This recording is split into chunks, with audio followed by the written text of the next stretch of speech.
السلام عليكم، عاملين ايه؟ يا رب تكونوا بخير وكل عام وانتم بخير واللحمة كده الحلوة حتة الفخدة الضاني دي عارفها، انا فاكرها يعني. آه، ساعات كتير الواحد بقى عشان عايش في ايطاليا هنا بيحسد شوية المصريين على اجواء العيد، اجواء رمضان. حتى لما بنيجي مثلا ننزل مصر دايما بنتعمد ان احنا ننزل يعني في الاوقات دي يعني. لان هي مصر في الحقيقة ليها الشكل ده كده اللي هو رمضان في مصر حاجة تانية، مثلا العيد في مصر حاجة تانية، ده حقيقي. طيب، أولا ألف مبروك للجمهور الملكي العظيم، كأس مصر. آه، البطولة اللي كتير من إخواتنا الأهلاوية لا كأس مصر، الكونفدرالية، إحنا يا إخوانا، ربنا خلقنا بنفرح بكل ما هو أبيض بخطين حمر. المنظر الاستاد امبارح كان يفرح. اخواتنا اللي بيقول لك الساعة الكاملة، لا أصل الأهلي ما اتعملوش ساعة كاملة. منظر الاستاد امبارح، كنت أتمنى إن اخواتنا يعني الأهلاوية، اخواتنا في اتحاد الكورة، طبعا هم بيتنقطوا لما يشوفوا الساعة الكاملة، يشوفوا الاستاد كله أبيض بخطين حمر، الجمهور الملكي العظيم ده. دي حاجة بتنقط، أنا عارف إن هو يعني بتجيب لهم وهن، خصوصا طبعا ان النادي الاهلي العظيم رايح يلعب في كاس العالم، فكان لازم نحافظ على كل مشاعره.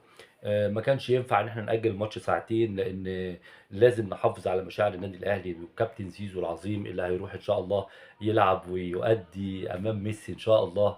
انا بس بقول ان شاء الله ربنا سبحانه وتعالى، ان شاء الله ربنا سبحانه وتعالى يديهم على قد نيتهم، يدي الناس دي على قد نيتها. يدي زيزو وابوه على قد نيتهم. انا ما بدعيش عليهم، انا يعني المفروض اي واحد اهلاوي عاقل دلوقتي يقول امين. فانا اتمنى ان الكابتن محمود الخطيب ياخد على قد نيته، اداره الاهلي تاخد على قد نيتها.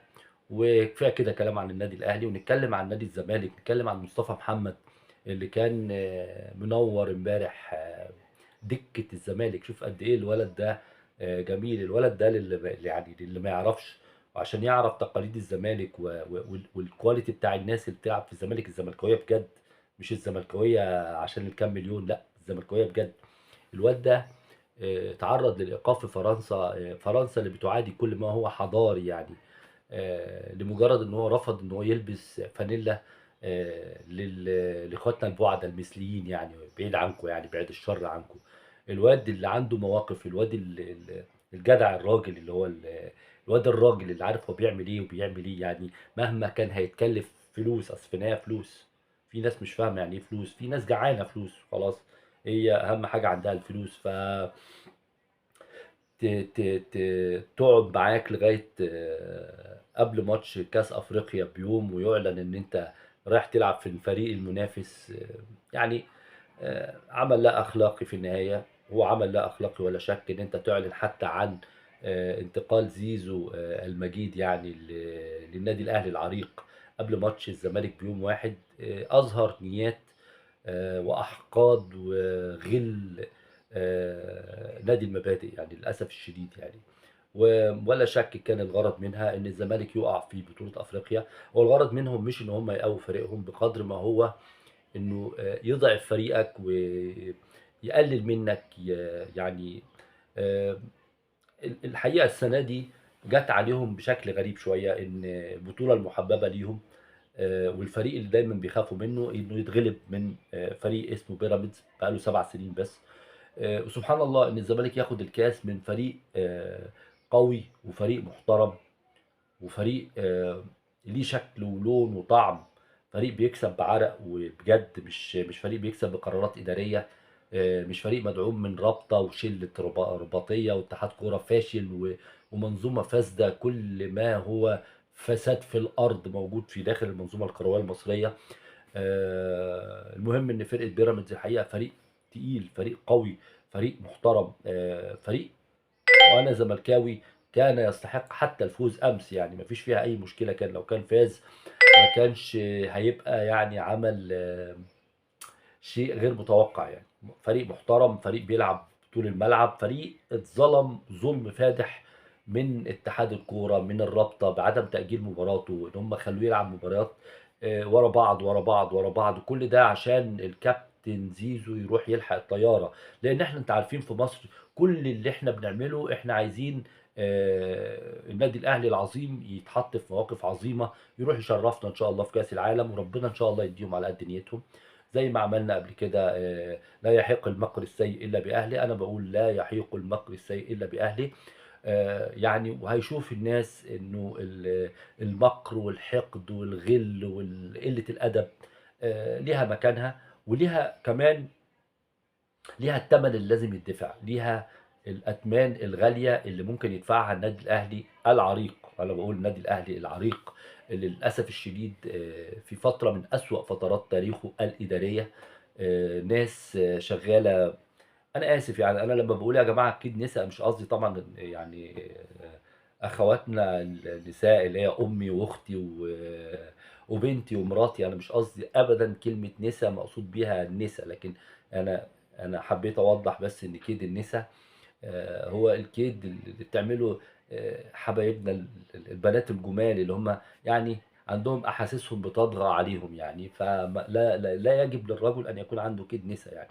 كيد النسا هو يليق بالمرأة، هي حاجة جميلة في المرأة، لكن لما بيعملوا الرجالة لا بتبقى كيد نسا.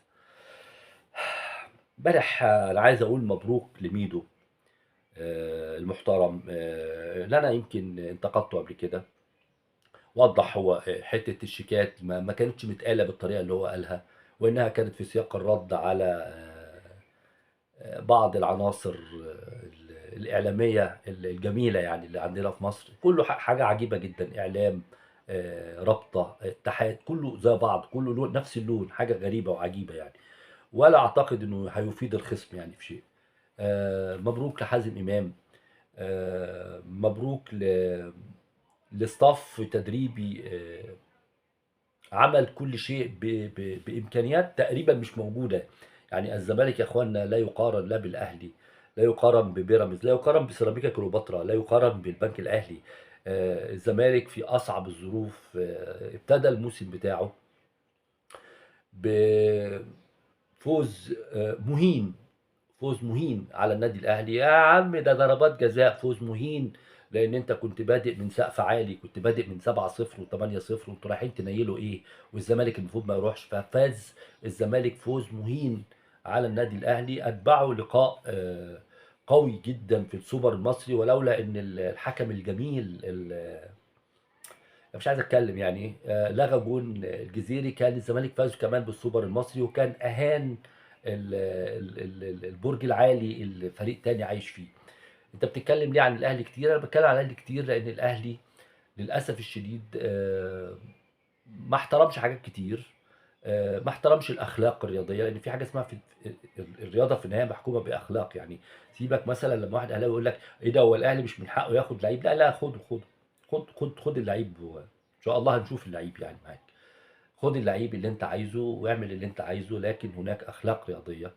ما تجيش تعلن عن انضمام زيزو قبل ماتش مهم للزمالك في البطوله الافريقيه الوحيده اللي كان الزمالك بيشترك فيها. ده معناه ان انت كنت شغال بالغل والحقد على جماهير الابيض. الجماهير الابيض اللي امبارح بصراحه يعني 15,000 ادونا 15,000 نملى حته كبيره من الاستاد كده.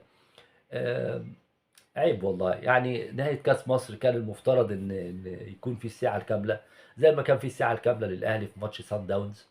آم، يعني هتقولي لي أمن ومش الأمن وبتاع، لا أنا حتى بقول إن في ناس موجهة حتى في الصف العادي من القيادة المصرية للأسف الشديد، ناس شغالة بأهلي وزمالك للأسف الشديد، للأسف الشديد.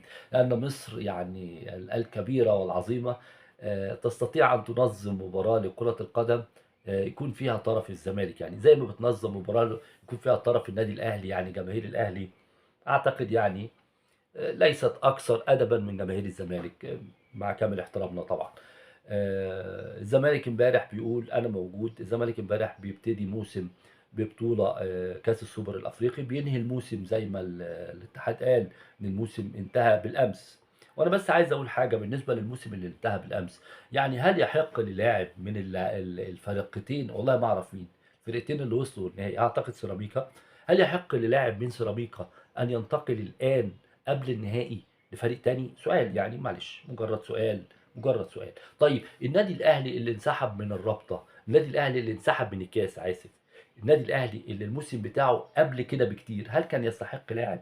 هل كان يمكن للاعب في النادي الأهلي أن يترك الأهلي قبل نهائي الكاس؟ لأن الأهلي ليس طرف في الكاس، زي ما بعض الإخوة يقول لك هو الزمالك موجود في الرابطة، يا إخوانا مش كده، يا إخوانا الموسم يبدأ وينتهي مش موسم الزمالك، يا إخوانا افهموا عشان خاطرنا، لأن عيب أوي يكون واحد في مستوى يعني أنا باتكلم على مهندسين ودكاترة، عيب يعني عيب أمّا ييجي يقول لك أصل الزمالك ليس طرفًا في الرابطة، الموسم سينتهي بانتهاء مسابقة الرابطة، الموسم المصري، وهتشوفوا لو الزمالك راح الفيفا هيعمل إيه.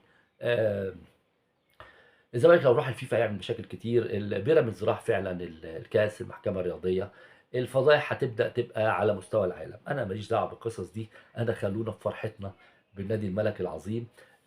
يمكن زي أنا قُلت قبل الماتش كنا بنتكلم على موضوع الخروج بالكورة والفنيات، إحنا شوية يا إخوانا لعبنا بالروح، لعبنا بجماهير الزمالك، لكن المباراة فنيًا ما كانتش تكتيكيًا في صالح الزمالك، يمكن الشوط التاني الأداء اتغيّر كتير.